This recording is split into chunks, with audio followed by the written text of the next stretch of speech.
جہاں زندگی آسان ہو گئی ہے وہیں پر ہم نے کچھ ایسی عادتیں اپنا لی ہیں جو ہماری زندگی آہستہ آہستہ ختم کر رہی ہیں۔ جو سب سے پہلی ریزن ہے وہ ہے لیزینس، کیونکہ آج کل ہر چیز ایک سٹیپ پہ اویلیبل ہے۔ ہم ایک صوفے پر بیٹھ کر ٹی وی کا ریموٹ سے ٹی وی کا چینل چینج کر سکتے ہیں، ہم بیٹھے بیٹھے کھانا منگوا سکتے ہیں، ہم بیٹھے بیٹھے ان کے کپڑے بھی منگوا سکتے ہیں آج کے دور میں۔ ان آسانیوں کی وجہ سے ہم زیادہ تر دیر بیٹھے رہتے ہیں، حالانکہ ہمارا جسم حرکت کے حساب سے بنا ہوا ہے۔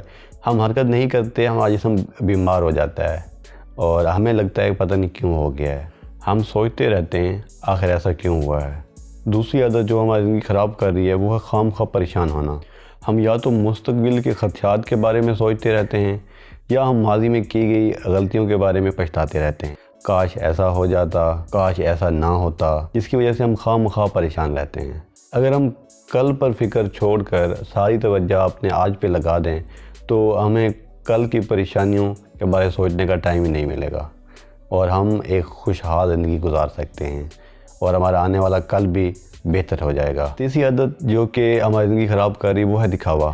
دکھاوے میں کچھ ایسا ہوتا ہے کہ ہم اپنے سے اوپر والے لوگوں کو دیکھ رہے ہوتے ہیں، دوسروں کو دکھانے کے لیے ہم اپنا سب کچھ داؤ پہ لگا دیتے ہیں، جس کی وجہ سے انجانے میں ہم معاشی طور پر انسٹیبل ہو چکے ہوتے ہیں، اور جب ہمیں پتہ چلتا ہے کہ ہم معاشی طور پر انسٹیبل ہو چکے ہیں تب تک بہت دیر ہو چکی ہوتی ہے اور ہم اسٹیبل ہونے میں پوری عمر لگ جاتی ہے۔ ظاہر ان چھوٹی عادات سے چھٹکارا پا کر ہم اپنی زندگی خوبصورت بنا سکتے ہیں۔